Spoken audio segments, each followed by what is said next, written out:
यानी extra ordinary growth की संभावना लगती है, इसलिए मैं नवी मुंबई आया। मेरा ये मानना है कि किसी भी आदमी को जमीन का टाइटल एकदम क्लीन मिलना चाहिए, क्योंकि वो उसकी पूरी लाइफ की कमाई है। जैसे अपन फ्लैट्स लेते हैं तो फ्लैट्स में किसी फ्लैट ओनर के नाम से जमीन की ओनरशिप नहीं आती है, लेकिन जब लैंड खरीदते हैं तो लैंड की ओनरशिप यहां खुद के नाम से हम सामने वाले को दे रहे हैं। हमने पिछले 10-12 साल में कभी भी विदाउट अप्रूव्ड का काम ही नहीं किया है। तो एमएसआरडीसी से अप्रूव्ड है और प्रॉपर इंडिविजुअल प्रत्येक आदमी के नाम से 7/12 खुलता है, यानी म्यूटेशन खुलता है, और खुद वो अपनी भूमि का लैंड और राजस्व रिकॉर्ड में उसका स्वामी बन जाता है, ओनर बन जाता है।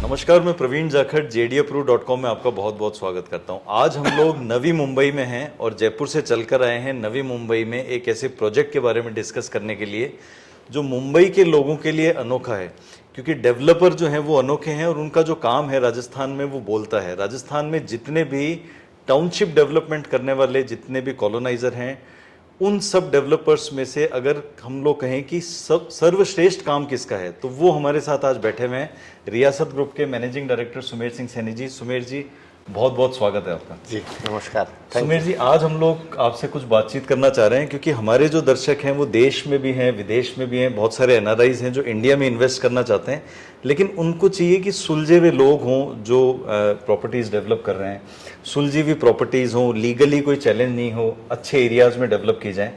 आप जो भी डेवलपमेंट करते हैं, आपने राजस्थान में जितना भी डेवलपमेंट किया है, वो इन मानक पे हम लोग देखें तो वो काफ़ी हद तक हम लोग देखें कि उसका मुकाबला कोई दूसरा कॉलोनाइजर राजस्थान में नहीं कर पा रहा है। Thank you.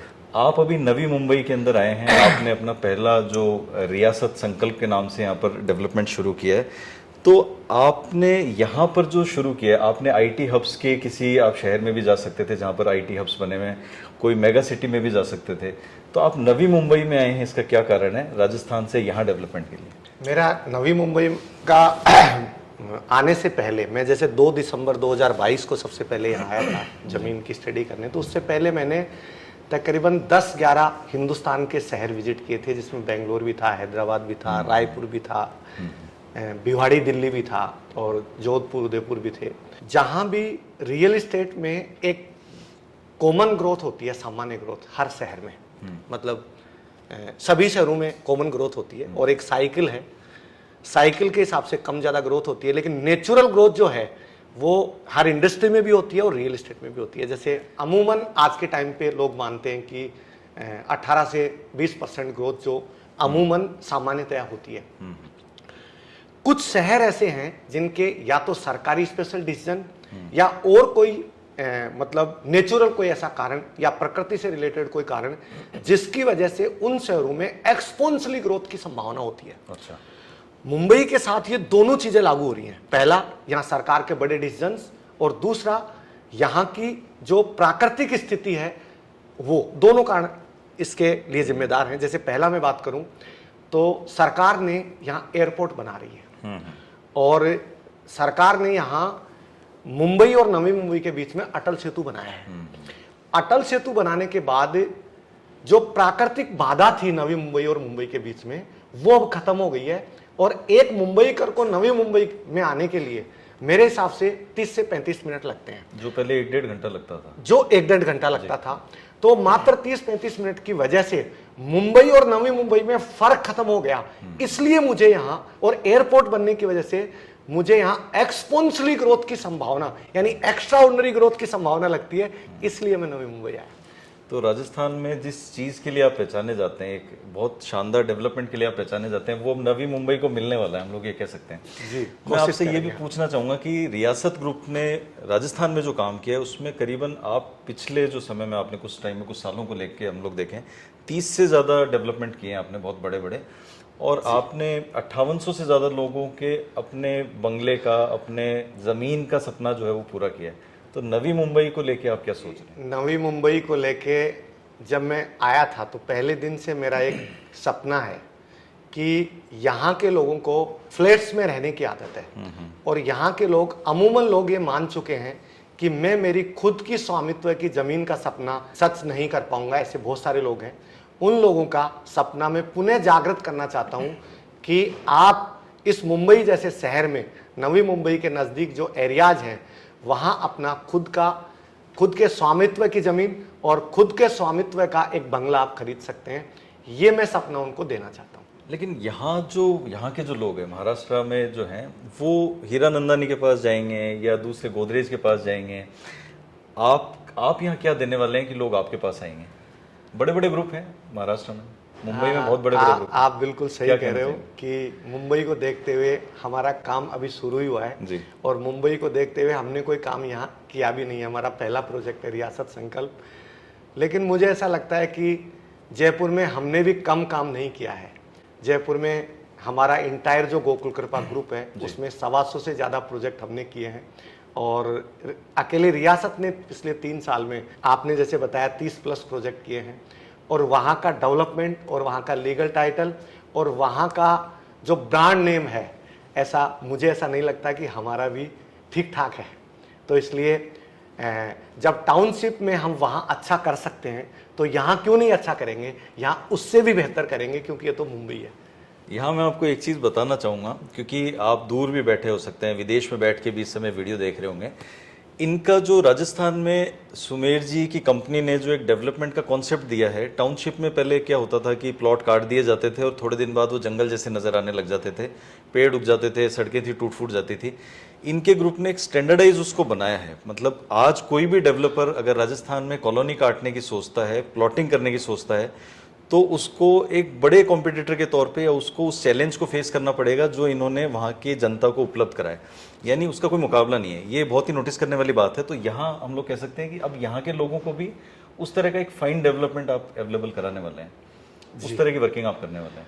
मैं जब पहली बार नवी मुंबई आया था तो मैं अपने लिए एक ऐसी गेटेड टाउनशिप ढूंढ रहा था जिसमें सेफ्टी और सिक्योरिटी में दिक्कत नहीं हो और सारी सुविधाएं हो।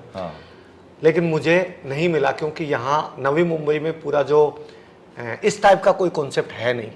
यहाँ फ्लैट कॉन्सेप्ट है और प्लॉटिंग भी है तो वो पूरी तरह से अनऑर्गेनाइज्ड है, ऑर्गेनाइज्ड प्लॉटिंग कॉन्सेप्ट नहीं है। तो हमने यहाँ मतलब अब जो हम रियासत संकल्प में जो डेवलप कर रहे हैं, ये लगभग 7 फीट की बाउंड्री बना रहे हैं, 4 फीट की वायर फेंसिंग के साथ पूरी तरह से चारों तरफ से गेटेड उसको बना रहे हैं। और एक आदमी को रहने के लिए जो बेसिक सुविधाएं चाहिए, जैसे सीमेंट कंक्रीट की रोड बना रहे हैं, क्योंकि यहाँ बारिश में रोडें और कोई रेनोवेट बनाएंगे तो टूट जाती है, पहाड़ी एरिया है और बारिश भी बहुत ज्यादा होती है, इसलिए पूरी तरह से सीमेंट कंक्रीट की रोड बना रहे हैं और प्रॉपर वाटर हार्वेस्टिंग का विशेष ध्यान रख रहे हैं। क्योंकि हमारा एक कॉन्सेप्ट है, राजस्थान में भी एक कॉन्सेप्ट है कि आने वाले टाइम में पानी की समस्या यहाँ रहने वाले को नहीं हो और इंटरनल रिसोर्स ऐसे डेवलप किए जाएं वाटर हार्वेस्टिंग के द्वारा, तो पानी की पूर्ति टाउनशिप से ही पूरी हो, ऐसा हमारा प्लान है। तो प्रॉपर वाटर हार्वेस्टिंग और बारिश का पानी का प्रॉपर निकास, ये भी हम डेवलप कर रहे हैं। उसके बाद सीवरेज है और भी जो पूरी सुविधाएं, बाउंड्रीज वगैरह है, ब्लॉक बाउंड्रीज वगैरह है, सब कुछ बढ़िया तरीके से डेवलप कर रहे हैं। और हमारा ये ध्येय है कि पेड़ जो है, प्रकृति में हरियाली पूरी तरह से बने रहे। जैसे हमने राजस्थान में पिछले साल 1 लाख पेड़ पौधे एक साथ लगाए थे, तो वैसे हमारा ये ध्येय है कि कोई भी टाउनशिप में पेड़ पौधों की कमी नहीं रहे। क्योंकि यहाँ महाराष्ट्र में वैसे भी गर्मी थोड़ी सी ज़्यादा पड़ती है और पहाड़ी एरिया है, इसलिए पेड़ जितने ज़्यादा होंगे उतने ज़्यादा आदमी ईजी फील करेगा। तो बेसिक डेवलपमेंट हम पूरी तरह से करके दे रहे हैं। साथ में एक आदमी को रहने के लिए और एक लग्जरी फील करने के लिए जो चाहिए होता है, वो स्विमिंग पूल भी बना रहे हैं और कम्युनिटी हॉल भी बना रहे हैं और मंदिर भी बना रहे हैं और साथ ही जैन मंदिर भी बना रहे हैं। तो ये सारी जो सुविधाएं स्पेशली जो हम दे सकते हैं वो पूरी तरह से दे रहे हैं। प्लॉट लेना, उसमें बंगला बनाना या विला बनाना और खुद का घर बनाना एक बहुत बड़ा सपना होता है एक आम आदमी के जीवन का। आम हो खास हो, हर आदमी एक बंगले का सपना तो उसका परिवार देखता ही देखता है। लेकिन यहाँ मैं ये पूछना चाह रहा हूँ कि आप लीगल मसलों को लेकर क्या कहना चाहें, क्योंकि मुंबई का आदमी जो है लीगल चीज़ें बड़ी अच्छे से देखता है। तो यहाँ पर कानूनी चीज़ें जिनमें आप लोगों का काम बड़ा क्लीन है, जो राजस्थान में आप लोग करते हैं, यहाँ पर आप कानूनी मसलों पर क्या कहना चाहेंगे जमीन के मामले में जो आप दे रहे हैं? आपने जैसा कि राजस्थान में देखा है, आपने जितने भी टाउनशिप है, चाहे इंटायर गोकुल कृपा ले लो, चाहे रियासत ले लो, सारी जो भी टाउनशिप है उसमें लीगल टाइटल बिल्कुल क्लीन रखते हैं। जी। मुझे ऐसा लगता है कि एक आदमी 50-55 लाख रुपए देता है, मतलब हमारे यहाँ बेसिक इकाई जो भी है, तो वो जो पैसा देता है या तो उसको अपन ने 50 लाख रुपए की चीज दी है या 50 रुपए की भी नहीं दी है। क्योंकि दुनिया बाजार में अपन दूसरी चीज खरीदते हैं तो उसकी कीमत 10-20% कम हो सकती है, यदि वो खराब है तो, या कमजोर है तो 50% हो सकती है। रियल एस्टेट में तो या दो ही चीजें होती हैं, या तो वो चीज 50 लाख की है या कागज स्ट्रॉन्ग नहीं है तो 50 रुपए की भी नहीं है। और एक आदमी खून पसीने की कमाई इकट्ठी करता है, मेहनत करता है और पूरी कमाई हमें एक साथ लाके टेबल पे रख देता है या फिर चेक ट्रांसफर कर देता है। ऐसी स्थिति में मेरा ये मानना है कि किसी भी आदमी को जमीन का टाइटल एकदम क्लीन मिलना चाहिए, क्योंकि वो उसकी पूरी लाइफ की कमाई है। तो हम यहाँ MSRDC से अप्रूव टाउनशिप है हमारी, और हमने पिछले 10-12 साल में कभी भी विदाउट अप्रूव्ड का काम ही नहीं किया है। तो MSRDC से अप्रूव्ड है और प्रॉपर इंडिविजुअल प्रत्येक आदमी के नाम से 7/12 खुलता है, यानी राजस्थान की भाषा में कहें तो म्यूटेशन खुलता है, और खुद वो अपनी भूमि का लैंड और राजस्व रिकॉर्ड में उसका स्वामी बन जाता है, ओनर बन जाता है। ये बहुत बड़ी बात है। जैसे पुश्तैनी तौर पे हमारे खेत हमारे पिताजी के दादाजी के नाम हुआ करते थे, एक तरह से वो लैंड रिकॉर्ड में आ गया पूरा। यहाँ एक चीज मैं एड ऑन करूंगा आपको कि जैसे अपन फ्लैट्स लेते हैं तो फ्लैट्स में किसी फ्लैट ओनर के नाम से जमीन की ओनरशिप नहीं आती है, लेकिन जमीन मतलब लैंड खरीदते हैं तो लैंड की ओनरशिप यहां खुद के नाम से हम सामने वाले को दे रहे हैं। ये बहुत बड़ी बात है अपने आप में। राजस्थान की तुलना में महाराष्ट्र के रियल एस्टेट सेक्टर में आप क्या स्कोप देख रहे हैं? वैसे तो मैं आपको ये कहूँगा, मुंबई हमको जम गई और महाराष्ट्र भी हमको जम गया। यहाँ के जो, पहले मैं अप्रिशिएट करूँगा यहाँ के लोकल लोगों को। मैं यहाँ के किसानों से, यहाँ के लोकल ऑफिसर से, लोकल पॉलिटिशियन से, लोकल बिजनेसमैन से बहुत अप्रिशिएट हूँ। यहाँ का लोकल जो मराठी आदमी है वो वास्तव में बहुत ऑनेस्ट और बढ़िया आदमी है, लोकल लोगों से जैसे मैं मिला, और वो बिजनेस को सब सपोर्ट करते हैं। साथ ही यहाँ के ऑफिसर, पॉलिटिशियन, पुलिस प्रशासन सब अप्रिशिएट, मतलब जो बिजनेस करने आता है, इन्वेस्टमेंट करके यहाँ रोजगार के साधन मुहैया कराता है, उस व्यक्ति को प्रत्येक डिपार्टमेंट और हर व्यक्तित्व सपोर्ट करता है। साथ ही रियल एस्टेट को लेके महाराष्ट्र की पॉलिसी इतनी इजी है जितनी शायद और कहीं की नहीं होगी। और साथ में मैं ये कहूँगा, गवर्नमेंट का सपोर्ट भी स्पेशल है, और नवी मुंबई को लेके तो गवर्नमेंट का और भी स्पेशल सपोर्ट है। सुमीर जी, मुंबई में अपना घर बनाना, प्लॉट लेके घर बनाना सेकंड होम के तौर पे देखा जाता है, तो आप इस बारे में क्या सोचते हैं? सेकंड होम का कॉन्सेप्ट या फर्स्ट होम क्या मानते हैं आप?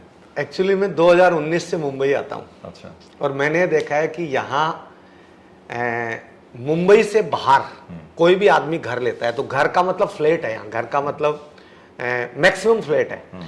कुछ ऐसे लोग जिनकी पेइंग कैपेसिटी बहुत अच्छी है, वो कर्जत जो है वो सेकंड होम में लोग देखते हैं और फ्लैट्स खरीदते हैं। मेरा ये मानना है कि जहां अपना रियासत संकल्प प्रोजेक्ट है, वहां से हमारा लोधावन का जो लोअर प्रेल में ऑफिस है, वहां से मुझे 1 घंटा लगता है जाने में और 1 घंटा आने में लगता है। और मेरा ये मानना है कि मुंबईकर को 1 घंटा सफर करने की आदत है। मुंबईकर कोई भी आदमी है, उसको लोकल ट्रेन में 1 घंटा सफर करने की आदत जरूर है। तो यहां से एक तो जो अटल सेतु बना है, उस अटल सेतु के बाद कोई आदमी 1 घंटे में लोअर प्रेल जा सकता है। साथ ही यहाँ की लोकल ट्रेन की जो लाइन बन रही है और जो अभी चालू होने वाली है, वो लोकल ट्रेन चालू होने के बाद मुझे ऐसा लगता है कि एक आदमी सुबह अपने काम करने के लिए मुंबई जाएगा और शाम को वापस आएगा।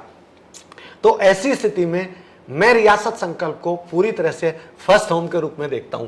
और रियासत संकल्प और इसके आसपास के जितने भी एरिया हैं जहां, और साथ ही मैं एक चीज और बोलूंगा, ये तो मैं मुंबईकर्स के लिए बोल रहा हूं कि इसको फर्स्ट होम के रूप में देखा जाता है। बाकी सरकार की जो महा मुंबई और नवी मुंबई को लेकर जो प्लानिंग है, उसको देखते हुए तो ये फर्स्ट होम है ही है, क्योंकि यहाँ जैसे जैसे रोजगार के साधन डेवलप होंगे, जैनपेटी में इंडस्ट्रियल एरिया या लॉजिस्टिक्स डेवलप होंगे, खारघर या नेरुल जैसी जगह पे जो आईटी के हब्स डेवलप हो रहे हैं, या मान लीजिए सरकार ने कोई और बेहतर महा मुंबई के लिए जो प्लानिंग की है, इसको देखते हुए 100% मैं कह सकता हूं आने वाले टाइम में ये फर्स्ट होम ही बनेगा।